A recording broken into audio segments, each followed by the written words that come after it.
About 2-ish months ago, I think it was 2-ish months, end of October, about 2-ish months ago, I bought this, the Chronos 2.1 HD, which is a high-speed camera that shoots 1080 at full HD. What I could have done is I could have made a review as soon as I got this, but I wanted time with it. So what I'm going to do in this video is I'm going to give my personal review, keyword is personal, and then tell you about all the stuff I, have for it or my favorite setups for it when I do certain things with it. Keep in mind when using this camera, I have literally been using it in the worst time possible, being that on the east coast of the United States, it's sunny for like maybe 3 hours, if that. Using this camera outside, like at a time like this, is not ideal, but still doable. So I want to talk a few things about it. I want to talk about what I like about it and a little bit what I dislike. Now I should mention for what this is, it's perfect. I love it so much. This is honestly one of my favorite purchases I think I've made my entire life so far. I'm 22, so okay, I still have a little bit more to go, but as of my life right now, this is by far the best technology purchase I think I have made, next to my computer. So first, let's talk about things I like about this camera, then we'll go on to things I kind of dislike about the camera, and then I'll go on about all the things that you can potentially do with this camera. So the things I like about it, well, it's a high-speed camera that shoots 1080 HD.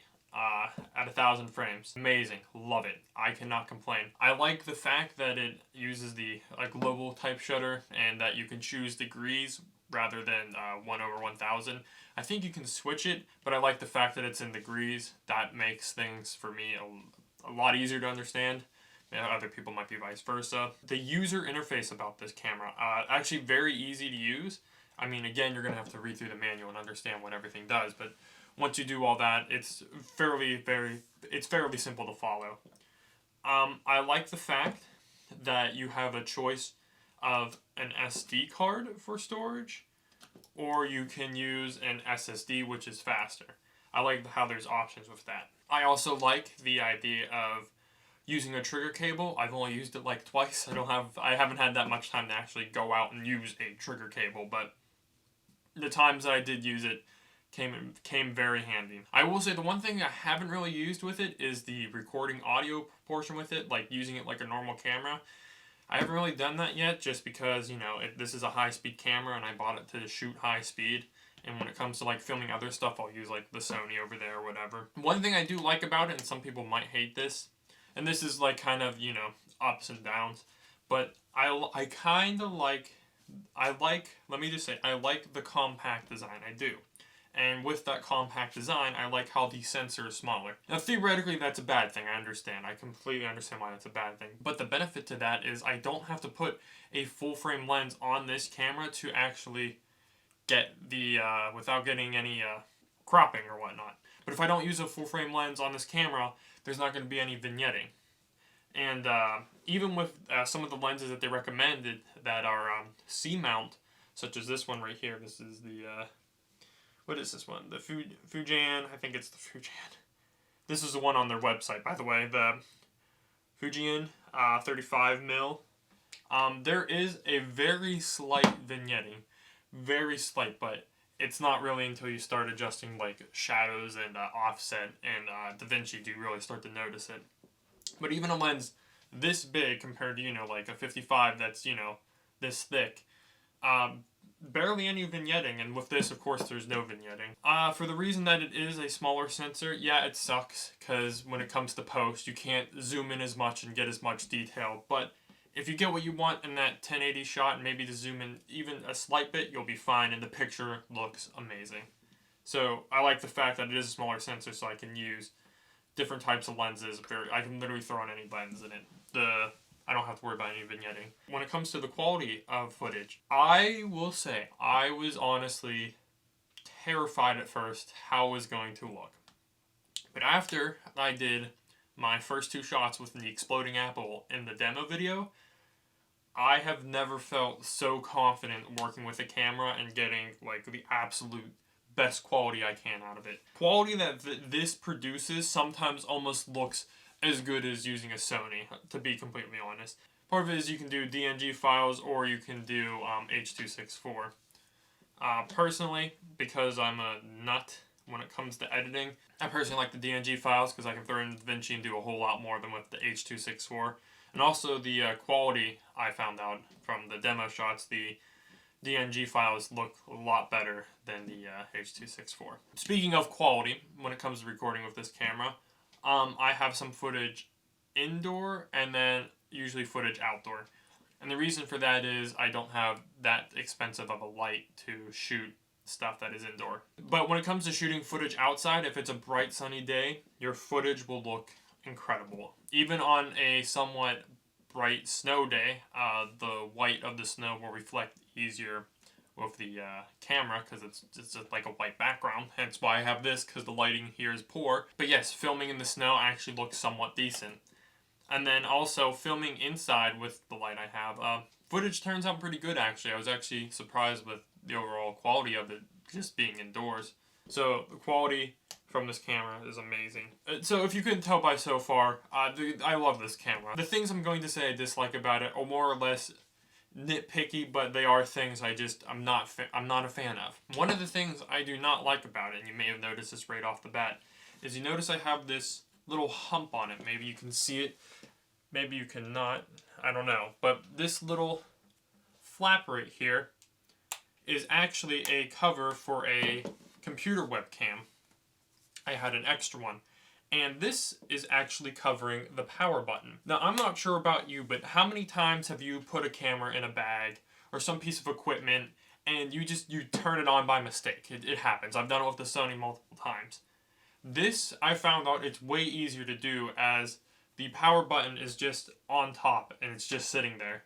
So like when I push it down in my bag, I've already accidentally turned it on. I've already done it once, which is something you don't want to do when your battery life is like about an hour, hour and a half. But as you can see, my simple solution was to just put a lens cap cover on top of it, and now I don't have to worry about accidentally pressing the power button whenever I do something. Another thing I don't like, and speaking of which, is the battery. But this is just like an EL4A. I think it's used for Nikon actually, but it's just a battery like this. And I will say, this was the biggest scare I had. There is nothing like getting something that's worth so much money, taking the battery out, and then having trouble putting it in and thinking that you're going to break a pin or something.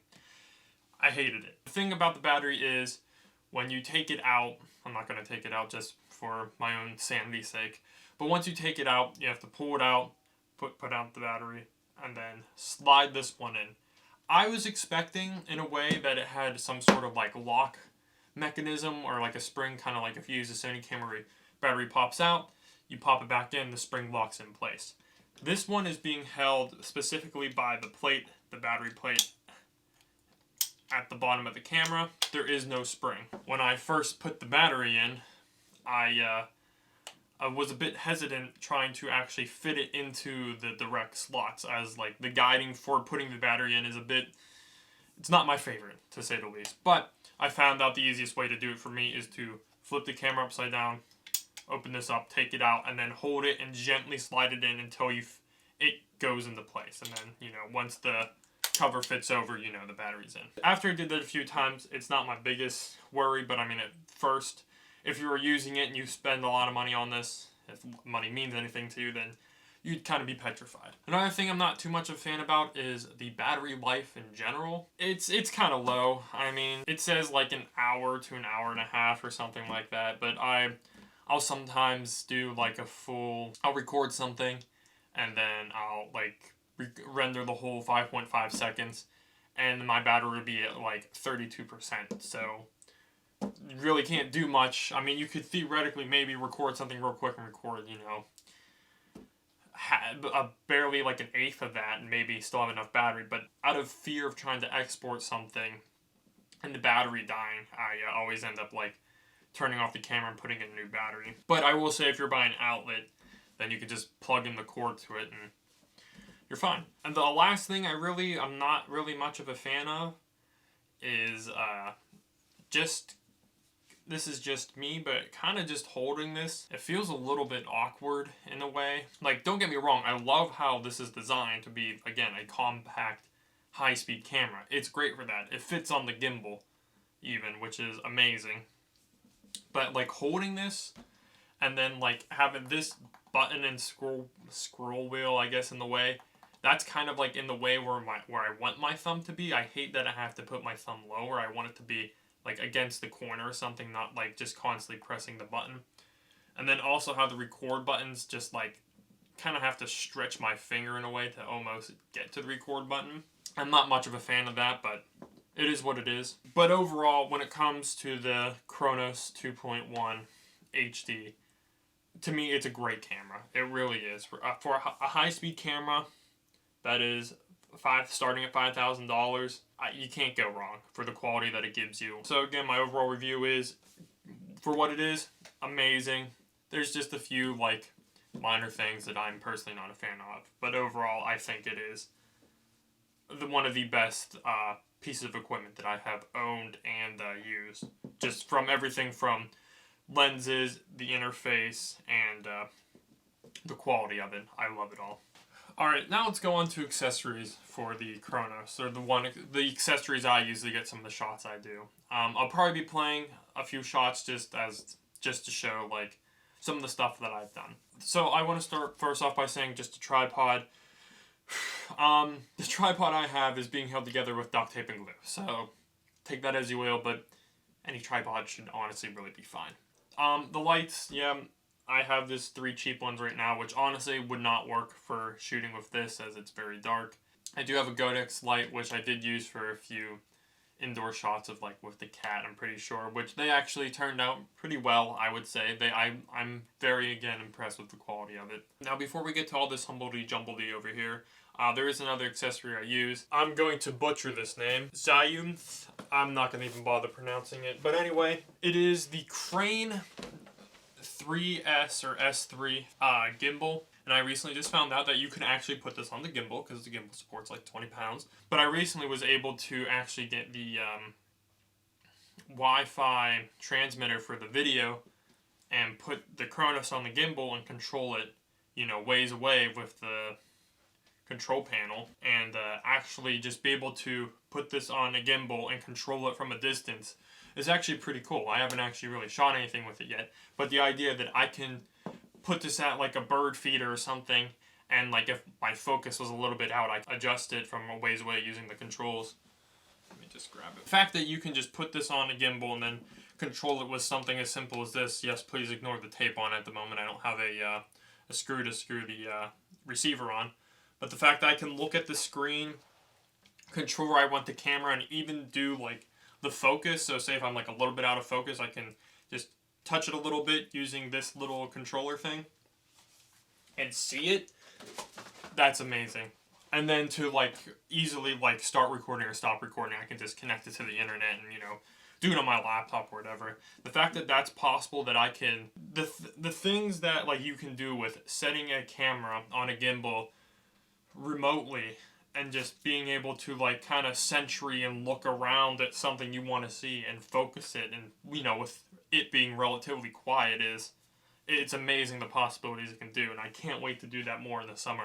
I am not taking the gimbal out in the snow. So what I'm going to do now is just set up some of the more running gun accessories for it. Everything I talked about and showed pretty much more of like just a stationary recording setup where it's on the gimbal, you press a button, it records, whatever, and then like setting it on a tripod, you're there with a trigger, or you know, hitting the actual button to record it. And the one thing they advertise about this camera, which I love, is you can use it for, you know, just sitting there stationary, you know, doing whatever, or you can use it for a more run and gun scenario, which I'm actually more personally a fan of, as I don't like to sit there all the time, and if I want to do something real quick, you know, whether it's with the cat, dog, animal, bird, whatever, I can, you know, quickly just set up a bunch of stuff and go out and do it. So I have a bunch of accessories for that, which are probably some of my favorite accessories, and I'll just, as I put them on the camera, I'll explain like why they're beneficial and what they are. So the first one is this. This is a very cheap, like, I think this is like $10, but it's like a pistol grip / mini tripod for just a camera. So this right here, for as cheap as it is, only supports 3 pounds. So you're not going to put the Chronos and your 400mm lens on it. But it does, for what it is, it supports the Chronos perfectly fine. What I like doing with this is that when I just had this at first, I would use this to, just hold it like this, record, and, just have a better grip than... Because there wasn't really anything to hold under here. To me, it's easier to hold it like this, and then press the record button, and then adjust the lens while holding it kind of like this. That's more comfortable. And if I need to sit it down to like export a video, I just flip it to like the right position, open the legs, bam. Now I can just set it down, record, and I don't have to like hold it. And the reason why I would do this rather than just setting it down flat is, if you notice too, there's little vents down here for fan control, and covering that up, this camera is fan cooling. You lose half of the place where the air can go. So I think it goes like, I think it comes out back here, right here, and under here. So if you cover that up, that's almost like a third of like where your air outtake goes. From when using it like this, the camera does not get as hot. Next thing I have is this. This is just a little side grip. And I'm not going to tighten this all the way, but this just goes into the side right here. This is how I like using it. And so that uncomfortable problem before of having to hold this awkwardly, I can now do this, put it like this, and, kind of just run around with it like this. This is, again, is very loose. I'm not going to tighten it all the way. This is just quick demonstration purpose. To me, this feels so much more comfortable, just being able to like hold something like this rather than holding it kind of like this uncomfortably. So I can hold it like this, and then when I need to adjust the lens, I can hold it, instead of like doing this, I can hold over here and do it like this. But this makes like some of the shots I have like a little bit more steadier, and it feels more comfortable. The only issue really with this is, well, being that it's a little bit heavier, you might have to balance this little tripod a little bit much, because it's a bit unbalanced. But you can just extend the leg a certain way, and now we're balanced again. And now with the final thing I like to add on to this is this here. If you're familiar with trends going around the world, this is actually a clamp to a selfie stick. I do not own a selfie stick, but my girlfriend did, and it broke. But it has this phone clamp. You put your phone on or whatever. So what I do with this is I screw this to the top of the camera, and then I use this little elbow lock or whatever that I don't even know where I got it, to be honest. And I have it attached, one end to the camera, one end to this cell phone clamp. Then I open this, I grab my SSD, and I pop it in like so, grab my cable, plug it in, and then plug it, find how the cable goes, and bam. So now I have my SSD on top of the camera, so I can transfer files a lot faster. I should mention too that if you've known me for a while or watched some of my older videos on other channels, yes, this SSD is the one that I used to build my computer back in like 2015, 2016. This is the first SSD that I have bought and owned. And I will say, this is my quick review about the SanDisk SSD. For a SSD storage for Windows computer, for running Windows 10, awful, crashed every time. For using it as a storage device for Chronos, no issues. This was what would be my final run and gun type setup. Just doing whatever. I would fold this up, have this little grip, I have my storage right here that's out of the way for the most part, and now I go do what I need to do. Quick recap of everything of the Chronos 2.1 HD. I love it. I love the quality of it. I love the user interface of it. I love the build of it. I pretty much love everything about it. There's a few things I don't like that I nitpick about, such as how like something's put where and how there's nothing covering the power button. But other than that, I love this camera for what it is. Everything about it has exceeded my expectations and then some, so I'm very happy with the purchase of it. When it comes to using different accessories with it and different shoots and whatnot, you can use this camera easily outdoors, and with a lot of lighting you can use it indoors. The amount of accessories that you can attach to this thing and make it so you can sit there on a gimbal and record stuff, you can do Steadicam stuff with it, throw it on a tripod, run and gun with it. The amount of things you can do with this are so much more endless than, like, there are so much more opportunities with this, as well as you can get one of the, I think, the Salty Dogs cages and, like, do stuff underwater with it. That even blows my mind just thinking about that, but this thing exceeds my expectations so much. Thank you so much for watching. That'll about do it. I'm sorry for the lack of content and whatnot. It's finals week as usual. As much as I want to showcase more footage of this, again, it's a bit harder, it being winter on the East Coast and not having as good as lighting as I want, as well as the sun and weather not cooperating. But there will be more of that towards the spring and summer. Maybe I'll do a little showcase of all the stuff I've done in the past 2 months with it. Thanks for watching. I was told by everybody else that you should tell people to subscribe, so please subscribe. And then, I really don't use any other social media besides Instagram, and I barely use that, so follow me on Instagram too. Why not? If you want to see lenses that I think are good for this camera, let me know. And, yeah, I think that'll do it. See ya.